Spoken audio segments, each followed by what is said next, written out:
las masas en...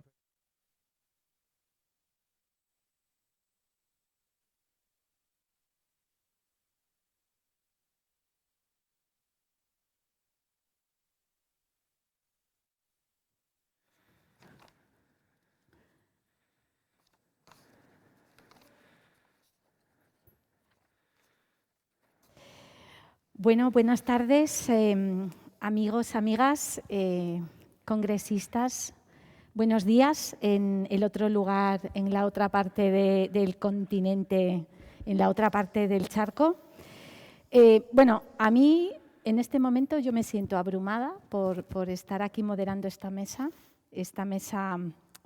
de diálogo en la que vamos a hablar sobre la evaluación de impactos socioambientales de la transición ecológica justa y me abruma por dos razones. Primero, quizá porque estoy con dos grandes expertos, con Charles y Luis Clarimón, que luego os presentaré, pero sobre todo porque con mi otro gorro, que no es el de responsable de este congreso, y sobre todo que tiene que ver con, en mi otra vida, que digo yo, con el turismo sostenible, yo creo que es una también de las grandísimas preocupaciones y de los grandísimos retos a los que nos enfrentamos. Y es siendo que, bueno, nadie duda ya de los impactos que se generan fruto de este cambio climático y también esos impactos ambientales, sociales y económicos que se van a distribuir de manera desigual por el territorio español y, claro, también por nuestro territorio. Yo creo que tenemos que empezar a prepararnos, quizá ya deberíamos de estar un poquito preparados para esa transición, de manera que podamos garantizar que esa transición sea justa. Yo creo que apelar a esa justicia territorial es una de las grandes preocupaciones que tenemos como sociedad, creo que también como administraciones y sobre todo en el ámbito de vuestro expertise, por la parte que os corresponde a las dos personas que me acompañan. Primero voy a presentar a mi izquierda a Charles de Castro, director de Evaluación y Medición de Impacto de CODES, y a mi derecha Luis Clarimón, responsable de Medio Ambiente y Movilidad. Bueno, vamos a empezar por Charles, si te parece, Charles, y quizá nos puedas ayudar a contextualizar ese marco de análisis para poder enfrentarnos a esa transición, como decíamos, con esperanza sobre todo de que sea justa. Sí, bueno, muchas gracias por la invitación a estar aquí. Creo que la temática de esta mesa es muy, muy importante. Muchas veces cuando hablamos de la transición ecológica, el cambio climático y el cambio de modelo productivo y económico, cuando se habla de los impactos que va a generar a nivel económico, social, ambiental, muchas veces los marcos de análisis se quedan como en un plano o muy macro o muy micro. En la parte macro, pues se quedan análisis planetario, como es debido, y se puede llegar hasta el nivel país. Y luego en lo micro se suele hacer focos de análisis en sectores o empresas. Entonces ahí tenemos esa doble visión, muy macro o muy micro. Y lo que hemos visto es que hay una escasez de herramientas y marcos de análisis enfocado que tenga una visión de territorio y desarrollo territorial, que creo que, como sabemos, que los impactos del cambio climático van a ser muy desiguales dependiendo del territorio de que estemos analizando. Y esto, pues, seguramente mi compañero de mesa podrá hablar sobre afectaciones especialmente que se ha visto a nivel de Aragón, en determinadas zonas por ser zonas de nieve o zonas de cuencas mineras, donde realmente se ha visto afectaciones muy importantes debido al cambio, y se verán afectaciones muy importantes debido al cambio climático. Entonces, sabemos que va a haber mucho como impactos desiguales entre territorios, y eso se ve obviamente a que cada territorio tiene unas condiciones físicas, climatológicos, de alguna manera va a verse afectado de forma diferente dependiendo de la ubicación geográfica. Y por otra parte, pues cada territorio tiene su tejido empresarial y dependiendo del mix territorial de ese territorio, pues se verá afectado de una forma u otra. Obviamente hay zonas que por el desarrollo del tejido empresarial pues se verán beneficiados por los cambios que vienen del cambio de modelo productivo y otros, lamentablemente, que se verán afectados de forma negativamente.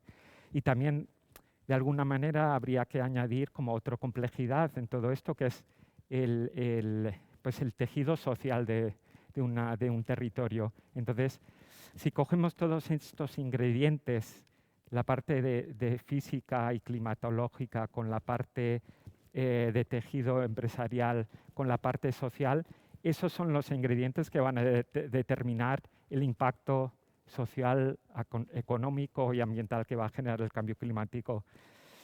Y lo que vuelvo a insistir es que hay pocos enfoques de herramientas prácticas que permiten hacer un análisis a nivel territorial. Y creemos que este tipo de herramientas es muy importante porque es la única manera de planificar bien una transición justa que permite el desarrollo y vertebración de un territorio. Y yo creo que ahí veremos un poco, yo creo que hay varios ejemplos en esta tierra que es Aragón, un poco de donde hemos visto como afectaciones muy desigual del territorio y que también influye mucho el tejido social y género, que muchas veces vemos que las mujeres son las que especialmente se ven afectados por la transición ecológica y la transición justa. Entonces, desde ECODES, viendo un poco estas carencias, lo que hemos querido hacer es desarrollar un modelo de análisis y poner este modelo a disposición de las administraciones públicas para que puedan analizar, hacer un diagnóstico de las formas que el cambio climático va a impactar en su territorio. ¿Y para qué tener este diagnóstico? Pues simplemente sin un diagnóstico bueno no se podrá planificar bien un poco y trazar un plan y una estrategia, un plan de inversión para asegurar que se logren los objetivos de una transición justa. Y aún más importante quizás ahora es la parte de financiación, que estamos viendo que habrá mucha financiación disponible para facilitar esta transición. Y creemos que si no hay datos buenos para permitir una buena planificación, pues se pueden malgastar de alguna forma estos fondos, como hemos visto en la última crisis económica, que hubo muchos fondos públicos disponibles para la reactivación de la economía y lamentablemente fueron la mayor parte para mantener el mismo tejido económico anterior. Ahí hubiera sido quizás importante haber tenido como un pensamiento más estratégico a la hora de utilizar los fondos y lamentablemente en ese momento se perdió esa oportunidad y creemos que con esto, aprovechando los fondos que van a estar disponibles para responder a la pandemia, pero también para trazar un futuro más sostenible. Entonces aquí yo creo que lo que estamos viendo es que realmente los gestores públicos necesitan estas herramientas, que en muchos casos carecen de estas herramientas.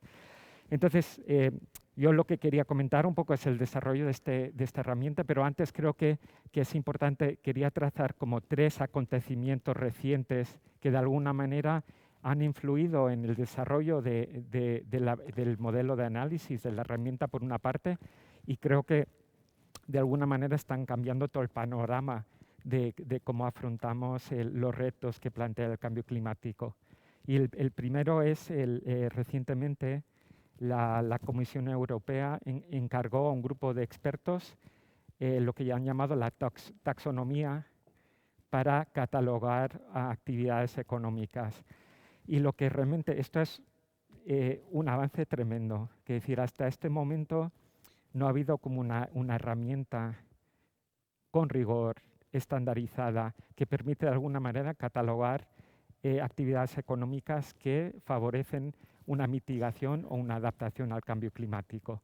Entonces, por una parte, tener a disposición de analistas este tipo de taxonomía favorece mucho poder crear buenas herramientas de análisis, especialmente pensando en tejidos socioeconómicos locales.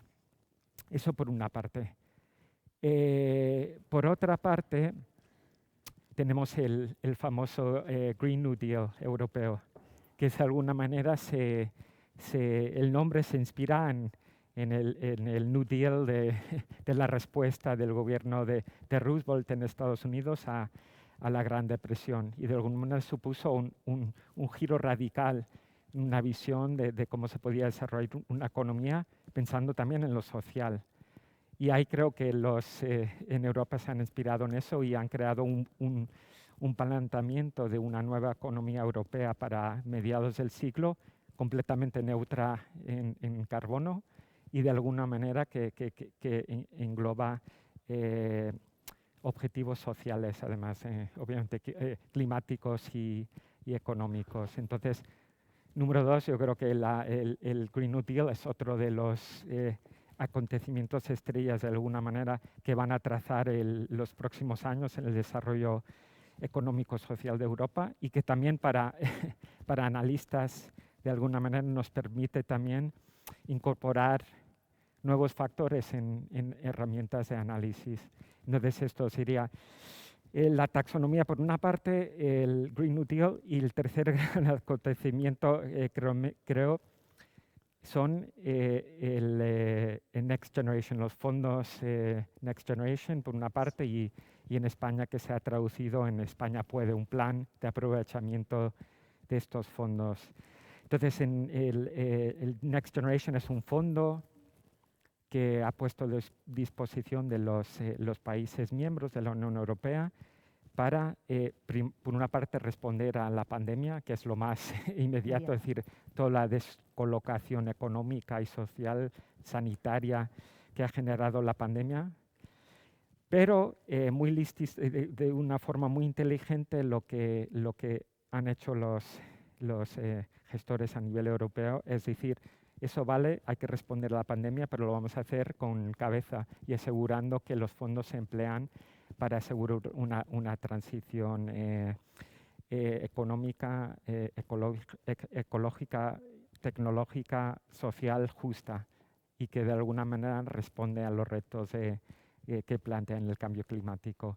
Entonces esto creo que es como un punto de inflexión importante también, porque en España en los próximos años va a haber disponible para inversión 140.000 millones de euros, que ya son palabras mayores.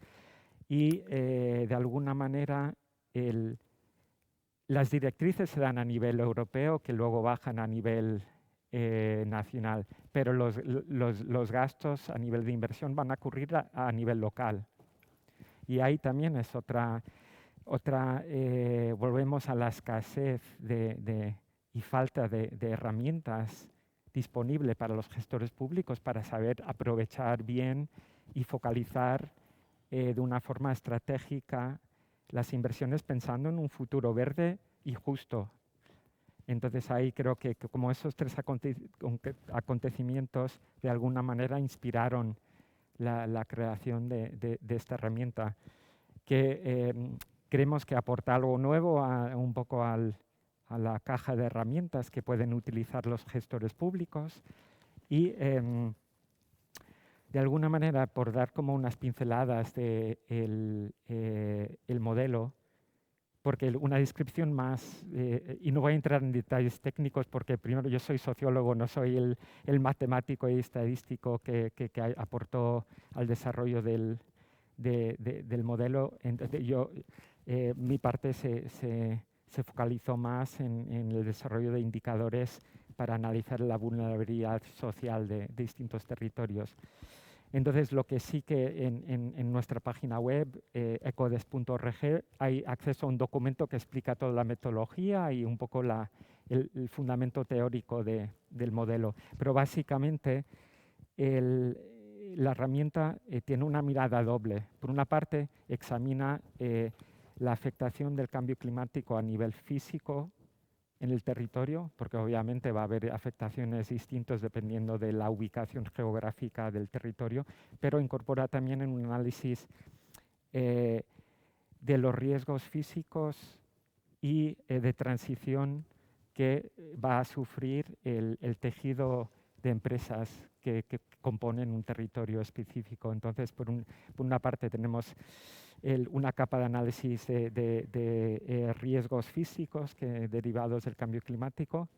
Por otra parte tenemos otra capa de los riesgos de transición que puede verse afectado las empresas que componen el tejido de un determinado territorio, y a la vez también cómo los riesgos físicos del cambio climático puede afectar al tejido empresarial de un territorio. Entonces, todo esto siempre enfocado en un territorio específico. Es decir, esto entramos con datos a nivel local para poder ser utilizado por los gestores públicos locales de un determinado territorio. Puede ser un municipio, una comarca, una región, una comunidad autónoma. Es flexible a la hora de cuál es la unidad de análisis territorial.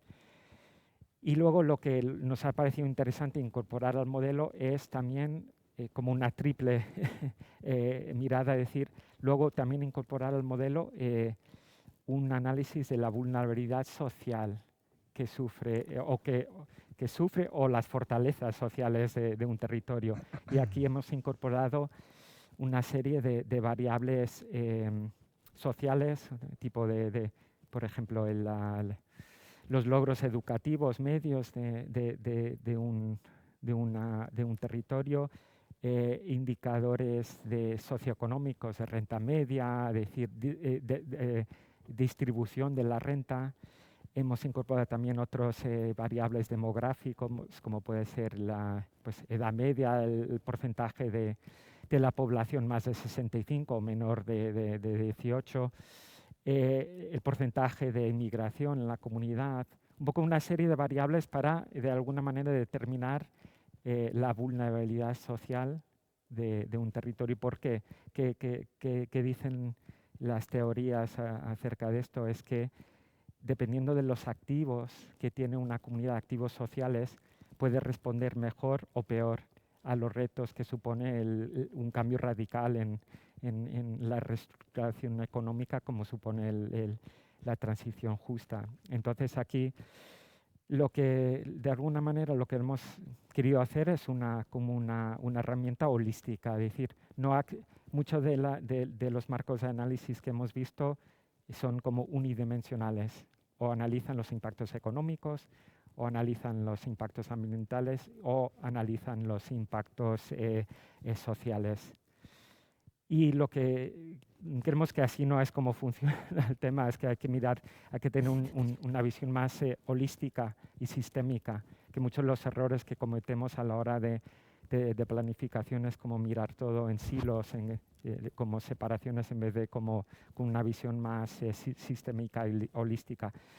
Y entonces la visión del modelo de análisis, herramienta, es que sea holística, incorpora estos triple vertiente, ambiental, social, económico, y tiene esta doble capa, es decir, a nivel territorio y a nivel de empresa, para que de alguna manera aporte. Y lo que queremos hacer con esto es aportar herramientas para que los gestores públicos de alguna manera puedan planificar bien, con datos en base a cierto rigor científico, un plan y una estratégica, plan de inversión, para asegurar que aprovechan bien responden a los impactos negativos que en muchos casos pues el cambio climático y la transición económica generan unos impactos negativos, y muchas veces los impactos negativos son muy focalizados en un territorio. A veces los impactos positivos son dispersos y los negativos son muy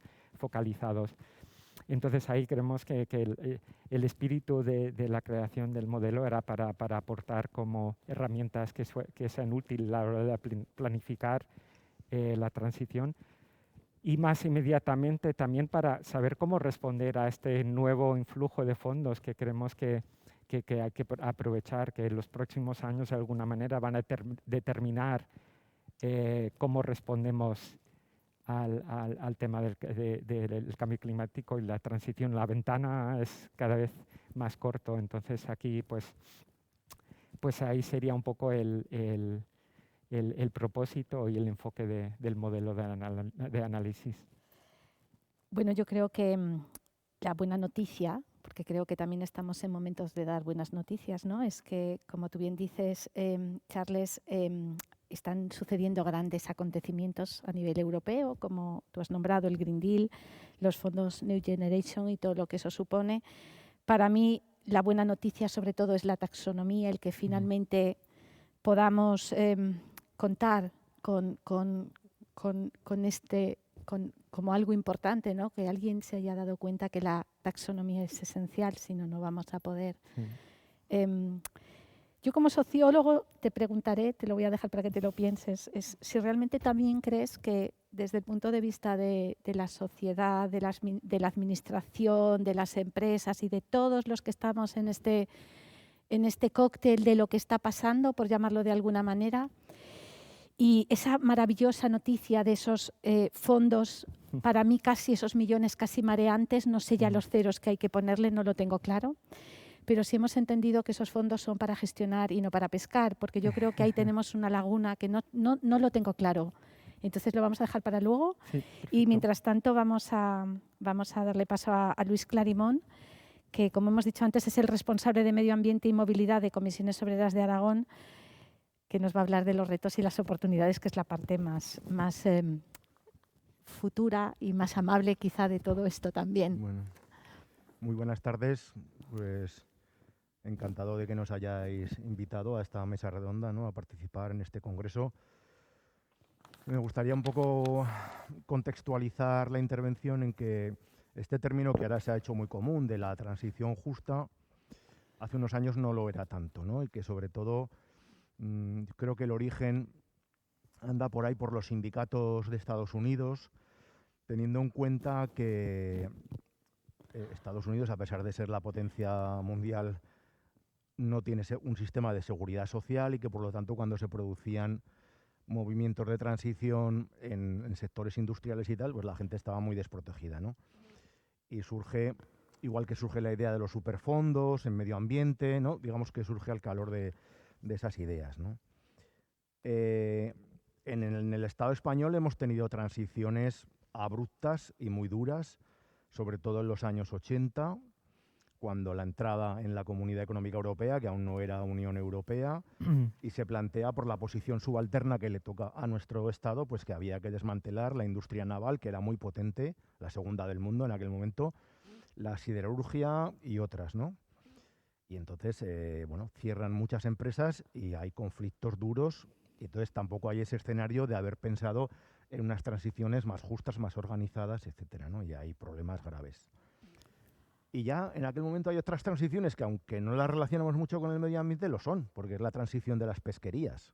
Es decir, todo el sector pesquero en el Estado español, que era muy potente, aunque en Aragón no nos influye, aún no tenemos puertos de mar, ¿no? Pero bueno, como consecuencia del agotamiento de los caladeros, etcétera, pues el sector pesquero se ha ido reduciendo, perdiendo muchos puestos de trabajo y muchas empresas, ¿no? Y mucha riqueza en ese sentido. Y por lo tanto, de ahí también ver la necesidad de que esos procesos de transición se vean desde el punto de vista de la justicia social y de las cuestiones medioambientales. En el tema del carbón, para centrarnos, ¿no?, en las térmicas del carbón como combustible de centrales térmicas, bueno, pues en Aragón ha habido la térmica de Escatrón, la de Escucha, la de Aliaga y la de Andorra, que es la más moderna, ¿no?, y la más potente, para aprovechar los lignitos, sobre todo lignitos de la cuenca de Teruel. En el año 91-92, en el Estado español había pues unas 45.000 personas, fundamentalmente hombres, trabajando en la minería del carbón. Y ya ahora, previo antes del cierre, en todo el Estado español no había más de 3.000 personas. Es decir, ya ha habido un proceso largo y tedioso en algunas ocasiones de pérdida de empleos, ¿no?, en torno al carbón, no solo por cuestiones medioambientales, sino también por cuestiones de competitividad. Es decir, se firma, por ejemplo, el último acuerdo sobre la minería del carbón, que decía que para diciembre de 2018 aquellas minas que no fueran rentables desde el punto de vista más economicista tendrían que cerrar y por lo tanto habían estado sujetas a unas ayudas que quien no cerrase en 2018 tendría que devolver. Y entonces eso, cuando lo firmas, se ve como a muy largo plazo, como que nunca va a llegar, pero al final acaba llegando y es lo que nos ha sucedido, ¿no? Y nos ha llegado además pues, en los coletazos de una crisis económica que venía desde la burbuja inmobiliaria, etcétera, lo que ya conocemos. Entonces, en Andorra, como en otras zonas, como en Asturias e incluso algunas zonas de León, yo creo que mucho peor que en la cuenca minera de Aragonesa, pues ha habido un monocultivo prácticamente del sector del carbón. Además, tanto en la fase de construcción de la central, que corría bastante el dinero, por decirlo de manera coloquial, por allí, como luego pues han sido buenos empleos, duros, es decir, no, porque la minería del carbón siempre es una actividad dura, ¿no?, para las personas que trabajan en ella, pero con unas condiciones de trabajo bastante bien. Es decir, además se venía de una empresa pública que era Endesa, con una buena negociación colectiva, etcétera. Por lo tanto, salarios y cuestiones de condiciones de trabajo pues bastante aceptables. Ha habido todo un proceso en torno a los planes Miner, que le podíamos llamar de transición, de intentos de reindustrializar. Y el proceso ha tenido sus bondades. Es verdad que consiguió en la zona asentar una serie de empresas, pero también ha tenido sus zonas oscuras, porque hubo mucho dinero que se gastó de manera absurda y que se fue un poco por el sumidero sin generar tejido, sin generar alternativas. Digo que el balance es que ha habido, bueno, pues unas ciertas recolocaciones y empresas que todavía están allí, fundiciones y otras empresas. En su momento se apostó a todo lo que tenía que ver con la construcción de ladrillos, de baldosas y de radiadores de aluminio. Cuando la construcción se hundió, todas aquellas empresas que habían estado relacionadas con ese sector y además no se había visto a un plazo mayor, por ejemplo, trabajar sobre la rehabilitación de viviendas en materia energética, que hubiera sido un poco una forma de que el sector cayera más lentamente o cayera menos, pues entonces todo eso se cayó, ¿no? Con lo tanto, claro, las condiciones de esas empresas nuevas que se instalaban en cuestión salarial eran mucho peores que la gente que trabajaba en las minas o en las centrales térmicas, ¿no? Entonces, cuando tú le hablas a una persona trabajadora de transición justa, está pensando, y tienes que pensar en las organizaciones sindicales, en conseguirle unas condiciones salariales y de trabajo similares. Todo lo que no pase por eso, para los colectivos afectados no es justo. Entonces, y tenemos que hacer ese ponernos en su piel y verlo desde ese punto de vista, ¿no? Porque desde fuera es muy fácil hablar, pero claro, cuando están ahí las familias, etcétera, ¿no? Para lo que es el territorio, la comarca, pues hemos visto que ha habido una pérdida clara de población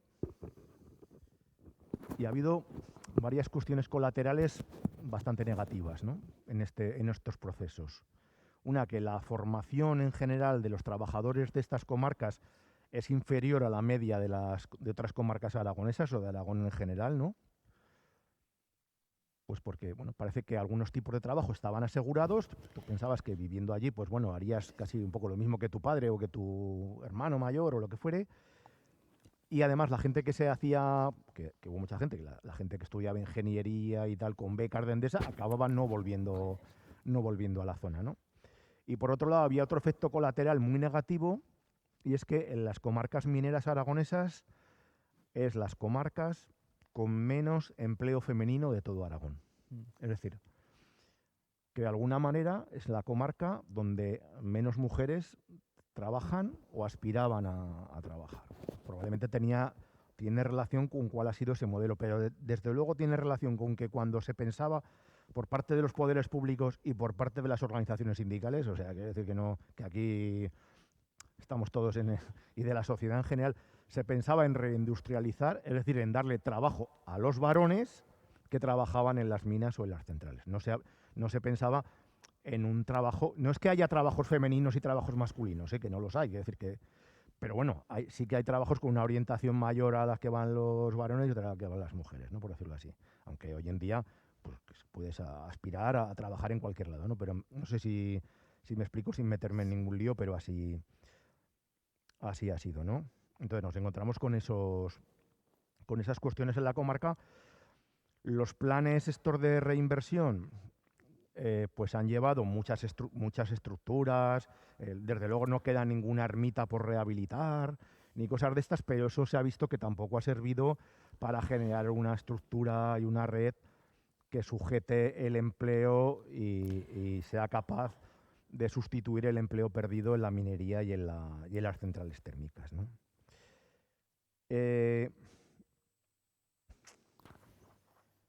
Entonces, entrando en transición justa, justicia social, transición energética.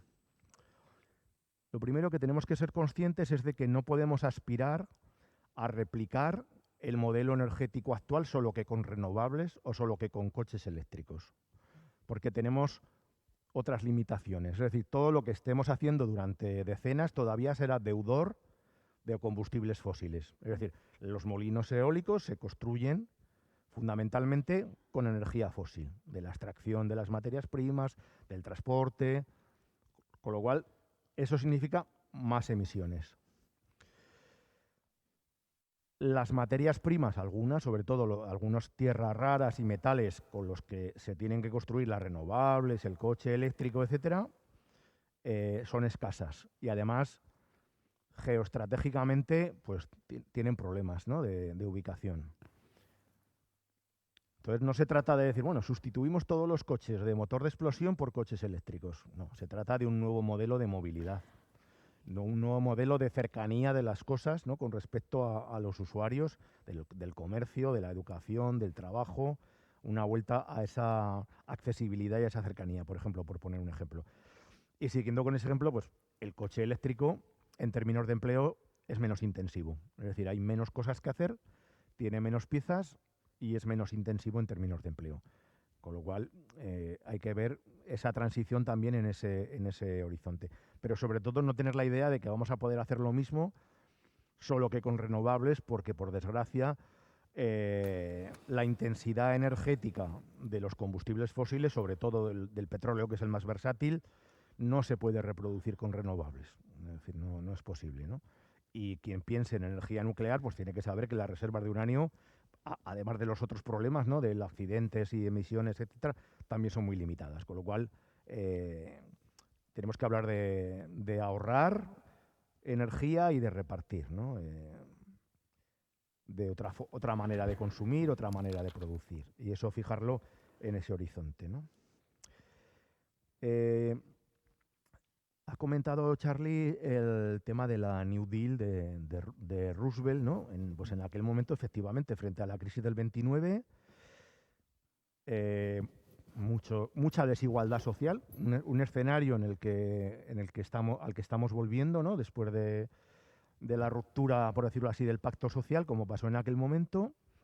Y entonces el presidente Roosevelt le hace una gran promesa a los trabajadores y trabajadoras norteamericanos y sobre todo a las organizaciones sindicales que apoyaban al Partido Demócrata, que es seguridad social y trabajo a cambio del voto y de bueno, entonces el Partido Republicano no le permite a Roosevelt sacar adelante un sistema de seguridad social como el que había en Europa o en Canadá posteriormente.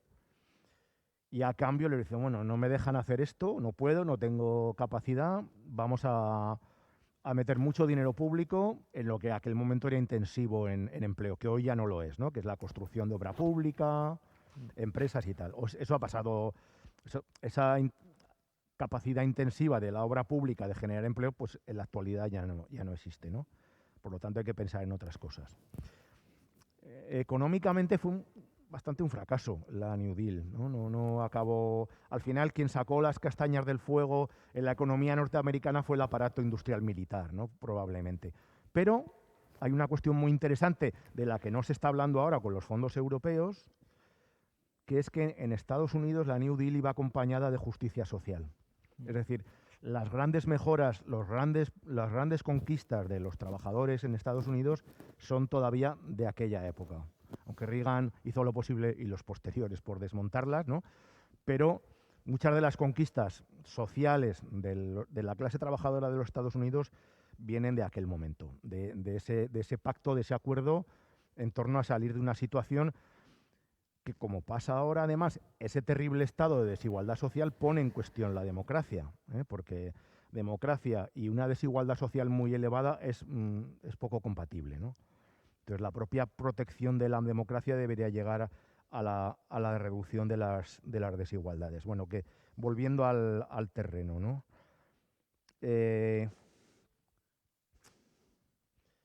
Ya lo he dicho, pues que la transición debe encontrar salarios y condiciones de trabajo bastante aceptables para que sea considerada como justa por las personas afectadas. Y hemos visto algunos casos de éxito en cuencas mineras donde ha habido unas transiciones que pueden considerarse exitosas, ¿no? ¿Y allí qué ha pasado? Pues sobre todo ha pasado algo que aquí no ha pasado y que lo tenemos que aprender para las próximas transiciones. Y es que de forma anticipada y de forma muy rápida se aceptó el reto de que aquello se había acabado por el cambio climático, por la competitividad, y que había que coger, decirlo de manera coloquialmente, el toro por los cuernos, afrontar el reto, buscar alternativas. Aquí, si vamos hacia atrás, pues todos los partidos políticos, todos, las organizaciones sindicales, todas, y gran parte de la sociedad, excluyendo probablemente al movimiento ecologista y tal, decían, más carbón, la alternativa al carbón es el carbón. Y tuvimos unos debates durísimos, ¿no? En que los que estamos relacionados con la defensa del medio ambiente y con la búsqueda de alternativas, pues tuvimos ahí unos debates tensos y se ha visto, ¿no? Decíamos, hay que buscar alternativas, esto se agota. Y no se agota solo por una cuestión medioambiental o porque lo diga el gobierno, si es que en el caso de Endesa, por poner un ejemplo, Enel, que es la dueña de Endesa, en la Junta de Accionistas de Roma en el año 17 y anunció que cerraba las centrales térmicas. Es decir, venía de allí, ¿no? También la instrucción, ¿no? Relacionada pues con que no querían hacer unas determinadas inversiones y con que esto tenía el tiempo limitado. Por lo tanto, fundamental, aceptar muy pronto el reto de que hay que buscar alternativas y de que una serie de causas ambientales, sociales, económicas te empujan hacia esa transición. Buscar recursos endógenos, claro, no pueden ser siempre los mismos. Hay regiones mineras con grandes entornos naturales, con lo cual pues hay una posibilidad de turismo muy importante, etcétera, que en otras, pues por desgracia, no se dan. No son esos paisajes tan bonitos, no hay esas posibilidades de turismo de aventura u otros, ¿no? O de nieve, etcétera, ¿no? Claro, sí que hay recursos agrícolas, sí que hay más recursos de servicio, pero está el tema de cómo, en esos fondos europeos, cómo buscar una industrialización nueva, ¿no?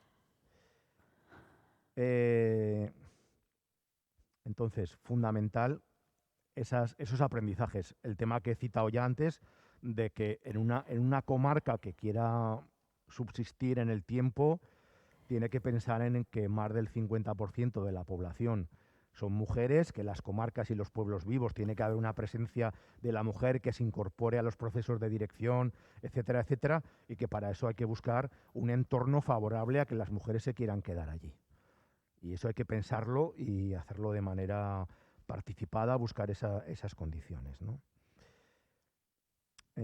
Por ir acabando, bueno, pues tendríamos a la vista otras nuevas transiciones y habría que aplicarle las lecciones de esta, es decir, coger el reto con mucho tiempo, que serían la del sector del automóvil.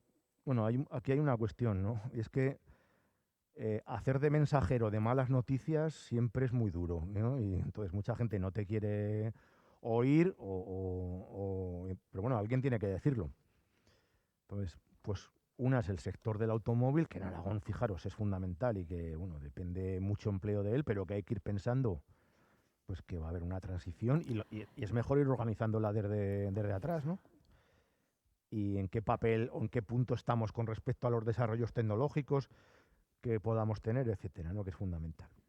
El sector de la nieve, que tiene mucho que ver con el cambio climático, y todos los estudios pues dicen que independientemente de episodios temporales como ha sido este año, la nieve, la lluvia, etcétera, se va a ir reduciendo y que además caerá de forma más impactante en eventos extremos, pero menos distribuida a lo largo del tiempo, ¿no? Y sobre todo también el aumento de las temperaturas. Vimos, no sé si ya con esto de la pandemia, no sé si fue este año el 19 o el 18, cómo ni siquiera los cañones de nieve podían hacer nieve, porque ya no era una cuestión de que no hubiera nevado, sino que las temperaturas hacían imposible hacer nieve. Entonces, hay que buscar alternativas para esas zonas porque hoy en día es una actividad fundamental en el Pirineo y en la zona de Teruel y hay que, bueno, buscar alternativas pensando en ese horizonte, sin negarlo, buscándolas en ese horizonte. Y ahora hemos visto con la pandemia que nos está diciendo los últimos estudios de la ONU y la OMS que el cambio climático y la pérdida de biodiversidad es la causa de que se haya desarrollado de esta manera la pandemia, o sea que acabamos en un círculo virtuoso cerrándolo, nos ha demostrado las debilidades, por ejemplo, de un sector como el turismo, ¿no? Que lo ha puesto en juego. Y entonces también deberíamos empezar a pensar, pues bueno, alternativas para ese sector, quiero decir. Y entonces esperamos que los aprendizajes que hemos hecho, por ejemplo, con el tema del carbón, pues los podamos aplicar a otros sectores, si es que eso es posible, si es que eso es posible. Pues Gracias. muchas gracias, Luis. Yo creo que has dicho, de todo lo que has dicho y que luego volveremos, hay dos palabras que a mí me gusta especialmente entrar en ellas. Una es, tiene que ver con algo que dice, sobre todo que ha dicho ya hace mucho tiempo un señor que no creo que conozcáis, un señor, se apellida Viñuales, habla siempre de la anticipación. Y hace mucho que él habla de que hay que anticiparse. A lo mejor yo hace mucho que lo oigo, pero igual tenía que haberlo ya dicho un poco antes, porque parece ser que no lo hemos conseguido del todo. Y la otra es la dependencia, que creo que también tiene mucho que ver con la anticipación, pero creo que es otro de los grandes riesgos. No sé si tenemos claro que necesitamos salir de ciertas dependencias y cuando llegan crisis de este tipo, de esta gran crisis, ¿no? Que más allá de lo que está ocurriendo a nivel energético, esto que nos ha sobrevenido de la parte también sanitaria, todavía nos sigue generando dependencias y estamos viendo como posibilidad de luz algo que sabemos que nos va luego a generar dependencia, tú lo has nombrado. Voy a volver a Charles, voy a retomar un poco donde lo dejamos, ¿no? Sobre si estábamos, son dos preguntas, porque con esas dos preguntas más o menos terminaremos, dos a cada uno. La de Charles una es en torno a lo que tú has comentado, ¿no? Sobre esos 3 acontecimientos que están, a los que creo que es la buena noticia, ¿no? La pregunta es si estamos preparados, un poco comentando lo de antes, ¿no? Y otra pregunta es si tú piensas que la urgencia de lo que nos está ocurriendo van a poner en riesgo la justicia, lo justo. Sencillas preguntas, nada. Nada. Empiezo con lo que sí estamos preparados. No lo sé, pero bueno, me focalizo en creo que los fondos Next Generation, que creo que es lo que todo el mundo realmente se está focalizando ahora, porque realmente supone una oportunidad histórica, creo que de alguna manera para primero responder a los impactos más inmediatos de la pandemia, pero a la vez pues tener como un pensamiento de una economía de futuro. Entonces, si estamos preparados, No lo sé, pero por lo menos esta vez creo que se ha aprendido algunas lecciones del pasado. Ya veremos si luego rectificamos todos. Y digo de aprender como lecciones del pasado, vuelvo al último, como al último gran crisis económica que inició en Estados Unidos en el 2008. Aquí se dio más en torno al 2010, 11, 12. Y ahí pues hubo también una disponibilidad de grandes fondos públicos para la recuperación, el famoso Plan E. Y ahí pues también hay que tener en mente que todas las inversiones tienen unos impactos económicos, ambientales y sociales. Y en ese momento solo se estaba focalizando en un único impacto, que era el económico, cómo salvemos la economía. Y en esto, por lo menos esta vez, vemos que de alguna manera pues, se están poniendo un foco en las triples, en lo ambiental, lo social y lo económico, que no es solo un monotema de salvar la economía. Es hablar de la economía, pero con cabeza y pensando en un desarrollo futuro. Entonces, la gente que viene, como yo, del tema de medición de impacto, de cómo medimos el impacto, hablamos de un concepto que se llama contrafactual. Y el contrafactual es qué hubiera pasado sin una intervención, una determinada intervención, que es lo que nos permite de alguna manera trazar una línea base para luego hacer una comparación. Entonces yo siempre voy y pienso, ¿cuál hubiera sido el contrafactual en un plan E con cabeza?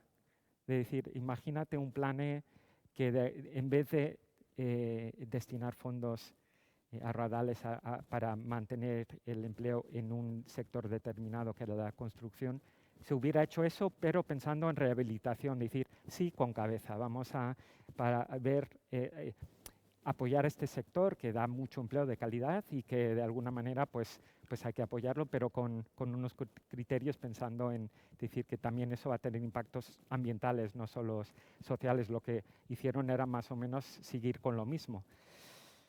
Y luego digo, y si hubieran hecho una apuesta por lo que ahora se está llamando la economía del cuidado, es decir, la economía del cuidado de personas, pero también del medio ambiente. Imagínate si hubieran dotado el plan de dependencia con fondos reales. Entonces, pues hubiera sido otra salida de la crisis. Y creo que no sabemos cómo se va a salir de esta, pero por lo menos ya se ve que se está planteando alternativas, es decir, sí queremos inversión para apoyar y recuperar la economía, pero queremos que vaya en línea para reorientar la economía al modelo productivo, el modelo de movilidad, un poco. Entonces, yo soy esperanzado porque lo veo con un poco más de cabeza. Luego, si al fin y al cabo se lleva a cabo de esa manera, pues ya veremos, pero de momento estoy bastante más esperanzado. Y luego la segunda parte, que era la urgencia. Pues desde luego la urgencia a veces es entorpece, es decir, hay que de alguna manera pues se están jugando contra la urgencia de apoyar una economía que estamos viendo que hay muchos sectores realmente muy afectados, empleo muy afectado, con este doble de decir, pero vamos a tener como un horizonte puesta en el futuro económico. Entonces yo creo que aquí también pues ya veremos, y estoy esperanzado, y creo que también de alguna manera el tipo de herramientas que queremos poner a disposición de las administraciones públicas es para que de alguna manera se planifique con un poco, no solo pensando en urgencias, sino también pensando en decir, vamos a hacerlo con la urgencia de vida, pero también pensando con cómo esto impacta a nivel futuro el sistema económico, el medio ambiente y el tejido social de una comunidad. Entonces, habías dicho que a veces son cifras mareantes, pero creo que si lo relativizamos no son tanto, es decir, es el 10% del PIB repartido en muchos años. Entonces, son mareantes sin conexión, pero yo creo que yo, desde luego, en este momento estoy más esperanzado de lo que estábamos hace 10 años con el Plan E, por ejemplo. Entonces, aquí creo que desde luego Ya veremos, pero yo creo que desde luego que el punto de salida es mucho más positivo que la última vez. Es esperanzador oírte hablar en punto positivo, ¿sabes? Porque, bueno, al final lo que nos está ocurriendo nos está convirtiendo, estamos en una espiral negacionista y negativista, y la verdad es que oírte hablar de que esto que llega lo interpretas que es positivo, que podemos hacer un análisis positivo y que es esperanzador, la verdad es que me gusta acabar con esas palabras, porque, bueno, no siempre es el discurso que escuchamos. Yo creo que, Luis, has hablado también, para terminar, yo creo que una de las palabras, de las frases también te la podría lanzar a ti, tiene que ver eso con la urgencia, ¿no? Y otra parte, has hablado de las mujeres. Yo creo que ha sido uno de las grandes desplanificadas de todos estos años, y tú no te has atrevido a decirlo, pero yo te lo voy a decir. Nosotros, sobre todo en turismo, trabajamos, desde el clúster de turismo, trabajamos con una idea que no sé si se puede decir o no, pero para nosotros es real, y es que en los modelos de familia, la familia se queda donde las mujeres deciden que se queden. Y normalmente las mujeres deciden quedarse, bueno, pues donde creen que están bien ellas y la familia. El modelo de desarrollo, fundamentalmente de las cuencas mineras, porque yo creo que es lo que al final nos ha afectado especialmente, ¿no? Todo el tema de la descarbonización aquí en Aragón, pues yo creo que alguna vez hemos dicho que esta gran apuesta de economía verde y sostenible, pues hombre, que un poco Aragón nos ha tocado ser, concretamente a las cuencas, un poco los paganos, ¿no? Que está muy bien y que podemos estar muy contentos y que yo creo que estamos hasta orgullosos, pero no podemos evitar reconocer que somos un poco los que, bueno, pues hemos puesto un poco más, ¿no?, en todo esto. ¿Cómo te imaginas tú, sobre todo en el ámbito de las personas, del empleo, que es lo que también nos preocupa y lo que a ti también te ocupa, cómo te imaginas ese futuro de retos?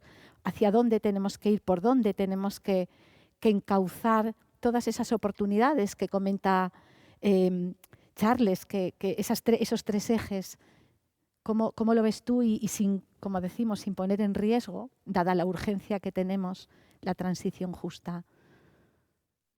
No sé si empezar por el final, con el tema de la cuestión de las urgencias, cuando el plan E de Zapatero, que era una especie de intento de salir de aquella, ¿no?, que creo que cogía la idea de Obama en Estados Unidos, ¿no?, aunque con mucho menos dinero puesto sobre la mesa, pero una cosa que me llamó poderosamente la atención en aquel momento, ¿no?, y es que al poco de poner el gobierno de los Estados Unidos en marcha su plan, ya lo tenían evaluado.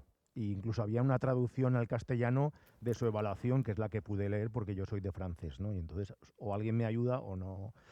Bueno, entonces decía, por ejemplo, cosas muy curiosas, ¿no? Que habían invertido más dinero en arreglar carreteras o vías férreas que en hacer nuevas, por una cuestión fundamental. Porque arreglar carreteras ya existentes no hacía falta ni grandes nuevos estudios, ni sobre todo una inversión en un dinero paralizado en expropiaciones, que no generaba empleo ni economía, ¿no?, sino que iba ahí, bueno, pues a los propietarios de los terrenos, y ahí podía estar parado durante años, ¿no? Esa evaluación con respecto a las urgencias es la que echo de menos.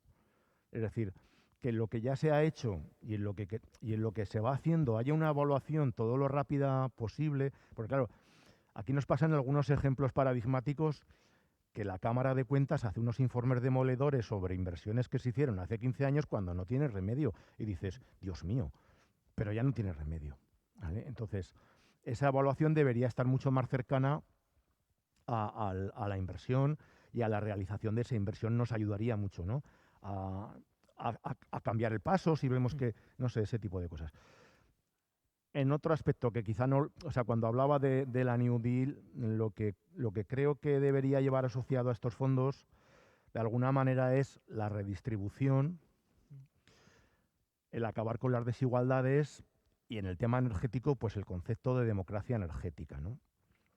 Hace unos años nos llevaban a unos viajes de estudios ahí a una ciudad alemana que era Freiburg, y ahí nos llevaban a ver cómo ese ayuntamiento, esa ciudad, había desarrollado toda una serie de proyectos de rehabilitación energética, de viviendas sociales, de alquiler social, y todo un sistema de movilidad urbana muy sostenible, que era, y claro, pero le decíamos al concejal de urbanismo, oiga, yo no puedo volver allí a Zaragoza y decirles que aquí atan ustedes los perros con longaniza, ¿no? Y nos decía, no, no, nosotros tenemos empresas deficitarias de agua, de transporte y tal como ustedes, no, no, no.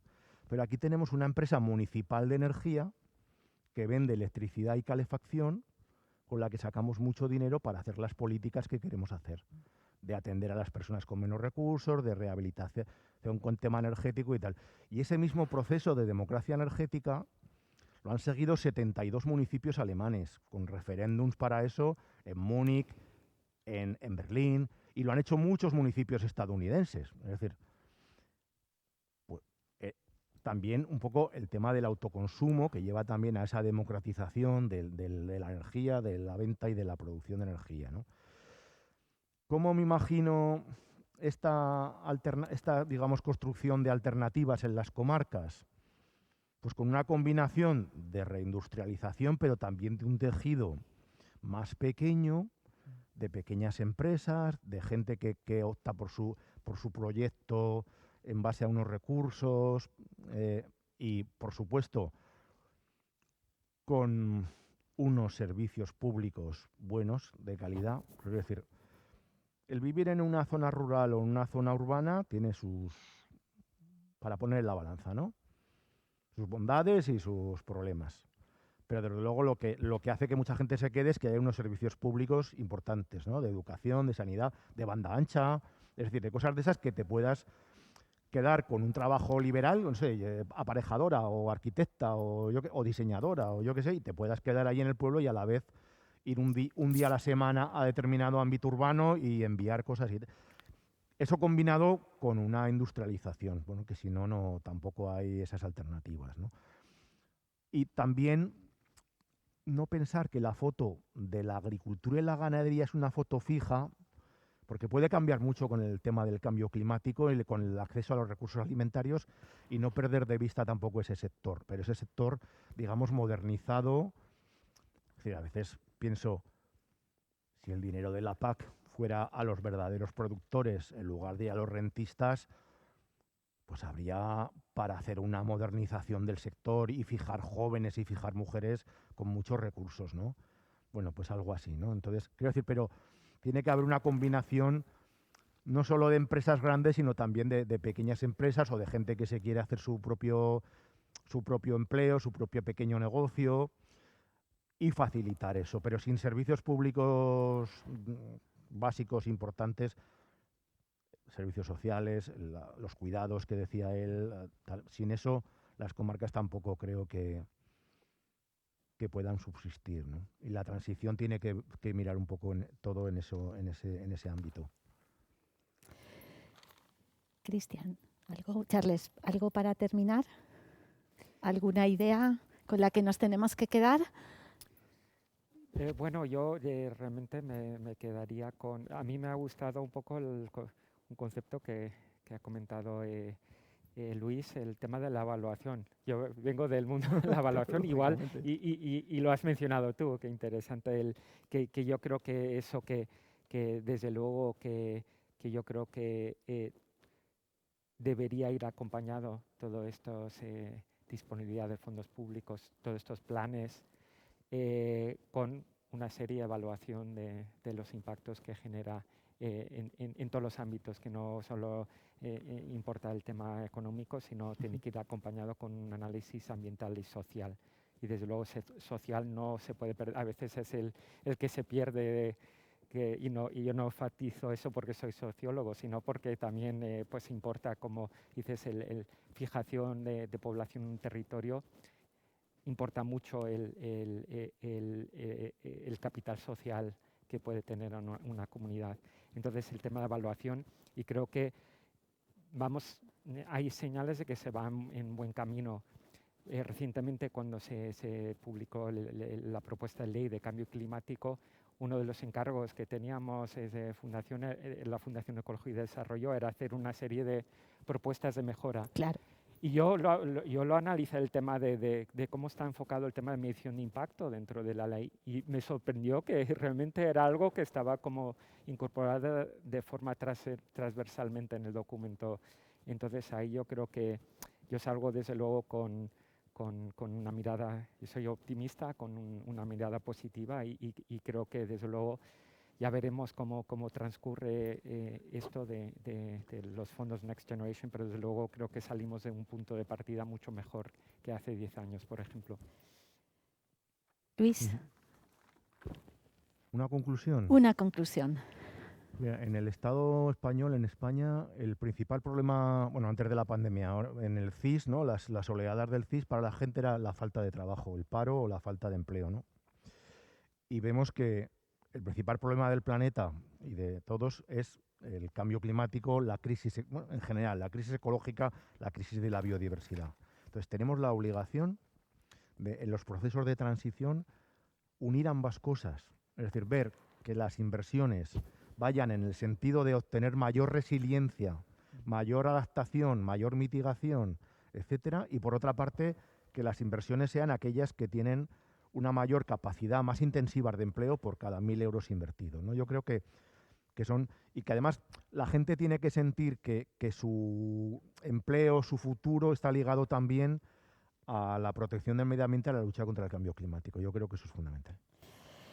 Bueno, pues es viernes, casi que nos vamos a ir. Aquí para los amigos latinoamericanos, no sé si saben, van a ser casi las 6 de la tarde dentro de poco. Nos cerrarán todo, nos mandarán para casa, largo fin de semana de lectura, etcétera. Y yo la verdad es que estoy encantada. Al principio me senté aquí un poco pensando, madre mía, con estas dos referentes y yo aquí sin conocimiento suficiente y estoy pensando que qué mejor manera de cerrar este congreso, que aunque ya ha sido cerrado, pero yo creo que tenemos la última palabra nosotros, vosotros especialmente. Estoy pensando que el título se nos ha quedado corto, Víctor, y a lo mejor la culpa la has tenido tú, porque es medir, planificar, transformar. Y a lo mejor deberíamos de empezar ahora, a partir de un poquito antes de las 6, a empezar a pensar en el título del próximo congreso que se va a celebrar dentro de 2 años. Hoy a las 6 de la tarde vamos a empezar a trabajar en el CRS 8 y sobre todo vamos a coger el testigo de lo que habéis dejado aquí, ¿no? Yo creo que nos esperan estos 2 años, 3 años, nos van a dar muchas pistas de lo que vamos a ser de mayores. Y vamos a tener que llegar aquí dentro de 2 añitos para contarlo. Así que os emplazo, mismo sitio, mismo lugar, casi mismo tema, pero para ver y compartir con vosotros, bueno, dónde estábamos hoy y dónde vamos a estar en 2 años. Así que muchísimas gracias. Gracias a todos los congresistas que nos han estado siguiendo, que han sido muchos, y hasta dentro de un par de añitos, y estamos aquí por San Valentín también. Muy bien, gracias. ¿Nos aplaudimos? Gracias.